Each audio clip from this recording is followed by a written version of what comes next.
Welcome to pin point friends once again. आज मैं फिर से एक बार आप लोगों के सामने निफ्टी का एनालिसिस लेके आया हूँ। फ्रेंड्स, आने वाला हफ्ता में निफ्टी में क्या हो सकता, ये चर्चा करने से पहले एक बार देख लेते हैं पिछले हफ्ता हम लोग क्या चर्चा किया था, क्या टारगेट दिया था और उसका नतीजा क्या निकला। फ्रेंड्स, पिछले हफ्ता मैंने आप लोगों को कहा था बाज़ार कितना भी ऊपर है, बाज़ार को शॉर्ट करने का कोशिश बिल्कुल मत कीजिए, बाय ऑन डिप्स करने का कोशिश कीजिए, ब्रेकआउट बाई कर सकते। ऊपर का टारगेट मैंने आप लोगों को 18,200 तक का दिया था, पर बाज़ार सारा टारगेट पूरा करके 18,350 के आसपास ट्रेड कर रहा है फिलहाल। उससे भी 150 पॉइंट ऊपर चला गया है बाज़ार। फ्रेंड्स, आने वाला हफ्ता के चर्चा मतलब क्या पॉजिटिव क्या नेगेटिव पॉइंट निकल रहा है, ये चर्चा करने से पहले आप लोगों को मैं यही रिक्वेस्ट करूंगा कि आप लोग वीडियो को लाइक और शेयर ज़रूर कीजिए। फ्रेंड्स, आने वाला हफ्ता का जो चर्चा रहेगा उसमें नेगेटिव पॉइंट मेरे को टेक्निकली कुछ भी नहीं दिखाई दे रहा है। क्यों ऐसा कह रहा हूँ? ज़्यादा कुछ एनालिसिस करने का नहीं है, बहुत ही छोटा वीडियो होगा। ऐसा क्यों मैं कह रहा हूँ? क्योंकि बाज़ार लाइफ टाइम हाई पे चल रहा है। बाज़ार में एक तरफा तेज़ी दिखाई दे रहा है। लाइफ टाइम हाई क्लोजिंग पे बाज़ार बंद भी हुआ है और मतलब बाज़ार किसी भी नेगेटिव पॉइंट को बिल्कुल भी तवज्जो नहीं दे रहा है, नज़रअंदाज कर रहा है। ग्लोबल मार्केट करेक्टिव फेज से गुजर रहा है। आप लोगों को पता है डाउ जोन्स का टॉप लगा है अगस्त महीना का 16 के आसपास, 16 अगस्त के आसपास डाउ जोन्स का टॉप लग गया है। उसके बाद करीब 2 महीना डाउ जोन्स अपना टॉप को तोड़ नहीं पाया। S&P 500 भी सेम, और वो अपना टॉप से 4% करीब नीचे ट्रेड कर रहा है फिलहाल। पर अगर 16 अगस्त से हमारा बाज़ार देखे तो करीब 15% ऊपर वहाँ से ट्रेड कर रहा है हमारा बाज़ार, मतलब 12 से 15% ऊपर। मतलब मोटा मोटा देखे तो डाउ जोन्स को 15% से आउट परफॉर्म कर गया निफ्टी। ऐसा दुनिया का किसी भी बाज़ार में नहीं देखने को मिल रहा है। यूरोपियन मार्केट भी ज़्यादातर फ्लैटिस कामकाज कर रहा है। एशियन मार्केट में भी बहुत ज़्यादा कोई तेज़ी नहीं है, पर जो तेज़ी है वो हमारा बाज़ार में है। इसके बावजूद कि क्रूड ऑयल $84 के ऊपर चल रहा है, आपका डॉलर इंडेक्स 94 के ऊपर चल रहा है, US 10 ईयर बॉन्ड वो भी 1.55 के आसपास चल रहा है। ये सारा पॉइंट्स जितने भी इन्फ्लेशन का डर ग्लोबली छाया हुआ है, इसके बावजूद भी ये बाज़ार में कोई डर का बात नहीं है। बाज़ार ऊपर की तरफ बढ़ रहा है, अनचार्टेड टेरिटरी में चला गया है। यहाँ पे एनालिसिस करने का, सपोर्ट रेजिस्टेंस एनालिसिस करने का कुछ है नहीं। पहले बाज़ार कुछ टॉप फॉर्म करेगा, उसके बाद छोटा सा रिट्रेसमेंट आएगा, उसके बाद ही कुछ आप लोग एनालिसिस कर पाएंगे जब आपको एक चार्ट मिलेगा। अभी तो अनचार्टेड टेरिटरी में बाज़ार चल रहा है। फिर भी मैं आप लोगों को बताया है कि नेगेटिव पॉइंट क्या क्या है वो बता दिया है, लेकिन उसको बाज़ार रेस्पेक्ट नहीं कर रहा है। अभी पॉजिटिव पॉइंट फ्रेंड्स देखिए, जिस एंगल से भी देखिएगा हमारा बाज़ार में सब कुछ पॉजिटिव पॉइंट है, सब कुछ पॉजिटिव पॉइंट। टेक्निकली अगर आप लोकल क्यू देखेंगे तो वहाँ पे भी कोई खराबी नहीं है। IMF 2 दिन पहले ही बताया कि 2022 में जिस देश का GDP सबसे ज़्यादा ग्रो करेगा वो इंडिया है, और वो 9.5% के रफ्तार से ग्रो करेगा, ये भी फोरकास्ट दिया है। तो ये एक अच्छा खासा पॉजिटिव पॉइंट है। कुछ दिन पहले मूडीज़ ने अपना आउटलुक चेंज किया था, वो भी पॉजिटिव पॉइंट है। मतलब सब कुछ पॉजिटिव निकल रहा है। अगर आप IIP डेटा देखिएगा वो भी पॉजिटिव आया है। अगर आप क्वार्टरली रिज़ल्ट TCS का थोड़ा सा मायूसी आया था TCS का रिज़ल्ट में, पर उसके बाद इन्फोसिस, विप्रो, माइंडट्री का जो रिज़ल्ट आया है वो बाज़ार को बिल्कुल खुश कर दिया है। तो ये सारा पॉइंट्स तो पॉजिटिव है ही। इसके साथ साथ टेक्निकली जो पॉजिटिव पॉइंट फिलहाल दिखाई दे रहा है, बाज़ार मैंने आप लोगों को दिखाया था कि ये जो चैनल के अंदर बाज़ार कामकाज कर रहा था, इस चैनल के नीचे बाज़ार कुछ दिनों के लिए फिसल गया था। ये फिसल गया था 30 सितंबर से लेके ये 12 अक्टूबर तक ये उस ट्रेंड के नीचे फिसल गया था। पर काल के दिन से मतलब 13 अक्टूबर से हम लोगों को फिर से एक बार दिखाई दिया कि इसी ट्रेंड, इसी जो चैनल है, ये चैनल के अंदर बाज़ार वापस एंटर कर चुका है। ये बाज़ार के लिए बहुत ही पॉजिटिव है। इसके साथ साथ अगर आप मूविंग एवरेज के थ्रू देखना चाहेंगे तो मूविंग एवरेज देखिए, ये मैंने 9 और 20 मूविंग एवरेज प्लॉट किया है, 9 ब्लू कलर से, 20 रेड कलर से। ये फिर से एक बार दिखा रहा है कि दोनों ही अपवर्ड है।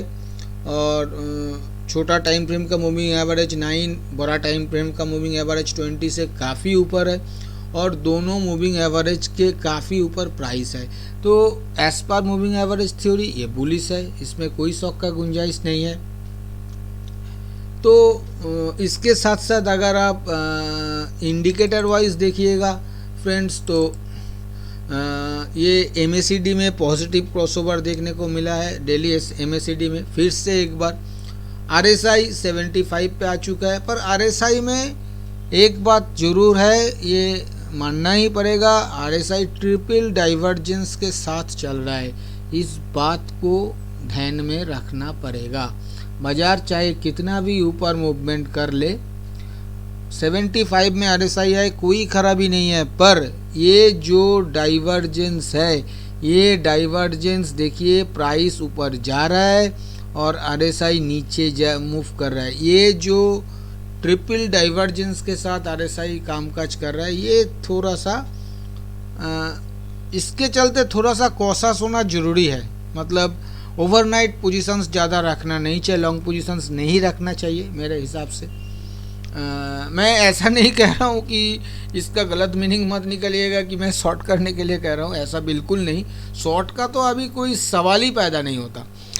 जो भी करना है लॉन्ग करना है, अगर फंसना भी है, अगर लॉस भी करना है, लॉन्ग करके करना है, शॉर्ट करके बिल्कुल नहीं इस बाज़ार में। तो पर ये मैंने कोशिश करने के लिए कह रहा हूँ कि ट्रिपल डाइवर्जेंस के साथ RSI चल रहा है, इसको थोड़ा ध्यान में रखिएगा। इसके साथ साथ अगर देखेंगे आप, बाज़ार गैप पे गैप मारते जा रहा है। 13 तारीख एक गैप मारा, फिर आज एक गैप मारा, मतलब और वो भी 50-50 पॉइंट का गैप मार रहा है। मतलब 13 तारीख का जो गैप था फ्रेंड्स, वो था 18,008 से लेके 18,050 के बीच, 42 पॉइंट का गैप। और आज का जो गैप है वो गैप है 18,197 से लेके 18,250, मतलब 53 पॉइंट का गैप है। मतलब 50-50 पॉइंट का गैप के साथ बाज़ार ऊपर बढ़ रहा है। बाज़ार में इतना तेज़ी फिलहाल देखने को मिल रहा है। तो overall as per price action बाज़ार में कुछ भी खराबी नहीं है। ग्लोबल सेंटीमेंट को अगर छोड़ दिया जाए तो वो भी ग्लोबल सेंटीमेंट खराब था, पर काल डाउ जोन्स मतलब S&P 500 पॉजिटिव क्लोज किया है और आज भी दिखाई दे रहा है कि S&P 500 करीब 1% उसका फ्यूचर, अभी जब मैं ये रिकॉर्डिंग कर रहा हूँ, अभी तो ओपन 2 घंटा बाद होगा, पर अभी फ़िलहाल जब मैं ये रिकॉर्डिंग कर रहा हूँ मेरे को दिखाई दे रहा है कि वो करीब 1% पॉजिटिव ट्रेड कर रहा है S&P 500 का फ्यूचर। तो इसको छोड़ के बाज़ार में सब कुछ फ़िलहाल पॉजिटिव ही नज़र आ रहा है। ये मोटा मोटा प्राइस एक्शन गया। अभी एक बार ऑप्शन चेन देख लेते हैं फ्रेंड्स। ये मैंने आप लोगों के सामने 21 अक्टूबर सीरीज़ का ऑप्शन चेन मैंने ओपन किया है। आज बाज़ार क्लोजिंग किया है 18,338 के आसपास, तो मोटा मोटा मान लेते हैं 18,350 हो गया आपका एट द मनी। और वहाँ पे क्या देखने को मिल रहा है, 18,350 कॉल साइड में 8,622 कॉन्ट्रैक्ट का एडिशन और कुल ओपन इंटरेस्ट 10,350 और 18,350 का पुट साइड में अगर देखिएगा तो वहाँ पे 7,895 कॉन्ट्रैक्ट्स का आपका ओपन इंटरेस्ट एडिशन और कूल ओपन इंटरेस्ट 8074। तो ये दोनों साइड में लगभग सेम है। अगर 18,300 का पुट साइड देखा जाए तो 18,300 का पुट साइड, 18,300 का पुट में 31,556 कॉन्ट्रैक्ट्स का ओपन इंटरेस्ट का एडिशन देखने को मिल रहा है और कूल ओपन इंटरेस्ट 33,161। आज अभी भी ये ऑप्शंस काल से इसका ट्रेड होना चालू होगा। इसके पहले ही आज इसमें 31,000 राइटिंग कर दिया गया 18,300 में।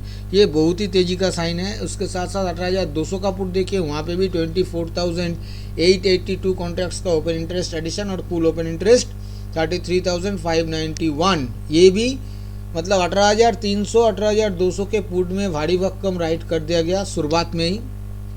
18,400 का कॉल साइड देखिएगा तो यहाँ पे 10,489 कॉन्ट्रैक्ट्स का ओपन इंटरेस्ट का एडिशन देखने को मिल रहा है और कुल ओपन इंटरेस्ट खड़ा है 25,040।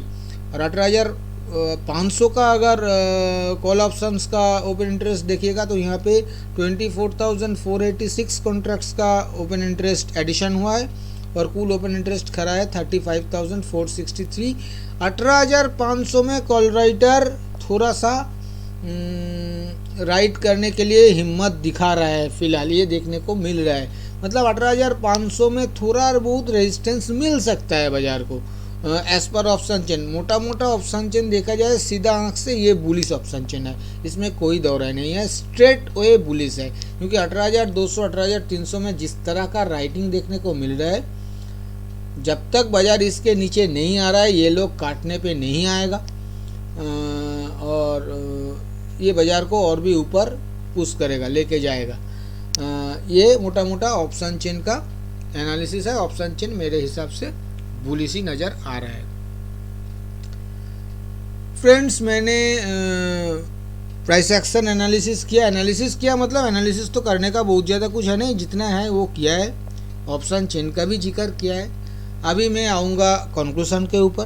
फ्रेंड्स, अगर आप फ्री ऑफ कॉस्ट निफ्टी के ऊपर हर दिन सुबह टेक्निकल व्यू लेना चाहते हैं और बीच बीच में मिड कैप और स्मॉल कैप के ऊपर कुछ आइडिया लेना चाहते हैं तो आप लोग वीडियो के नीचे डिस्क्रिप्शन बॉक्स में एंजल ब्रोकिंग लिमिटेड का लिंक दिया हुआ है। उस लिंक के जरिए एंजल ब्रोकिंग में अकाउंट ओपन कीजिए और वहां अपना पहला ट्रेड करने के बाद ट्रेड का स्क्रीनशॉट उसी लिंक के नीचे व्हाट्सएप नंबर दिया हुआ है, उस व्हाट्सएप नंबर में सेंड कर दीजिए। आप लोगों के पास भी हर दिन सुबह निफ्टी का टेक्निकल व्यू और बीच बीच में मिड कैप और स्मॉल कैप के ऊपर कुछ स्टॉक आइडिया भी पहुंच जाएगा। कंक्लूजन पे आने से पहले मैं आप लोगों को सपोर्ट और रेजिस्टेंस का बात करूंगा। उसके पहले फिर से एक बार बता रहा हूं, बाजार अनचार्टेड टेरिटोरी में चल रहा है। यहाँ पे सपोर्ट रेजिस्टेंस बहुत ज़्यादा काम करेगा ऐसा उम्मीद मेरा नहीं है। फिर भी मैं दे रहा हूँ, नीचे जो सपोर्ट बाजार के लिए पहला सपोर्ट आएगा वो आएगा 18,200 पे, दूसरा सपोर्ट आएगा 18,050 पे और तीसरा सपोर्ट आएगा 17,900 पे। ये तीन नीचे का सपोर्ट लेवल। और ऊपर में रेजिस्टेंस कहाँ मिलेगा? ऊपर में पहला रेजिस्टेंस मिलेगा फ्रेंड्स 18,500, जैसा ऑप्शन चेन दिखा रहा है 18,500 पे मिलेगा। उसके बाद दूसरा जो रेजिस्टेंस मिलेगा वो 18,650 से लेके 700 के आसपास मिलेगा और तीसरा रेजिस्टेंस मिलेगा 18,800 पे। पता नहीं अगला हफ्ता जब आऊँगा वीडियो बनाने के लिए तब 18,800 टूट जाएगा कि नहीं। जिस हिसाब से बाजार चल रहा है कुछ भी हो सकता है, पर मैं फिर भी आप लोगों को कहूँगा, ऐसा हम लोग हिस्ट्री में भी देखा है। कहाँ से रिवर्स करेगा किसी को पता नहीं। बहुत ज़्यादा एग्रेसिव लॉन्ग लेके काम मत करिएगा और ओवरनाइट पोजीशंस जितना कम रखा जाए उतना ही कम रखने का कोशिश कीजिएगा। डेली का डेली सौदा करिए, काट दीजिए, ये बेहतर होगा। तो सपोर्ट रेजिस्टेंस मैंने बताया, स्ट्रैटेजी मैं आप लोगों को बता रहा हूँ। देखिए, मैं पिछला हफ्ता भी कहा था, इस हफ्ता में भी कह रहा हूँ, सब कुछ बुलिश है तो शॉर्ट करने का कोई गुंजाइश नहीं है यहाँ पे। बिल्कुल भी बाजार को शॉर्ट करने का कोशिश मत कीजिएगा। शॉर्ट के अलावा कुछ भी कीजिएगा। आप साइड लाइन पे बैठ सकते हैं कि बाजार बहुत ओवरबॉट है, मैं काम नहीं करूँगा, कर सकते हैं। अगर काम करना है तो बाय ऑन डिप्स करने का कोशिश कीजिए। जब भी डिप मिले वहाँ पे 50-60 पॉइंट के स्टॉप लॉस के साथ 100-120 पॉइंट के टारगेट के लिए किसी भी सपोर्ट लेवल पे आप बाय ऑन डिप्स करने का कोशिश कीजिए। अगर रिवर्स कर भी जाएगा तो बहुत जल्दी में कुछ होगा ऐसा, मतलब अचानक से 1000 पॉइंट 500 पॉइंट 1000 पॉइंट गिर जाएगा, ऐसा नहीं होगा। जिस तरह से बाजार का मोमेंटम है ऐसा शायद नहीं होगा। तो आप डिप पे बाई करने का कोशिश कीजिए, बाई कर करके काम कीजिए। फ्रेंड्स, मैंने मोटा मोटा अपना एनालिसिस रखा है, अपना कंक्लूजन आप लोगों के सामने रखा है। अभी आप लोगों के पास मेरा एक ही रिक्वेस्ट है, आप लोग जो भी ट्रेड कीजिएगा अपना खुद का फिनेंशियल एडवाइज़र का सलाह लेके ही रियल ट्रेड कीजिएगा। और अगर वीडियो आप लोगों को पसंद आया तो वीडियो को लाइक और शेयर करना मत भूलिए। थैंक यू दोस्तों, हैप्पी ट्रेडिंग।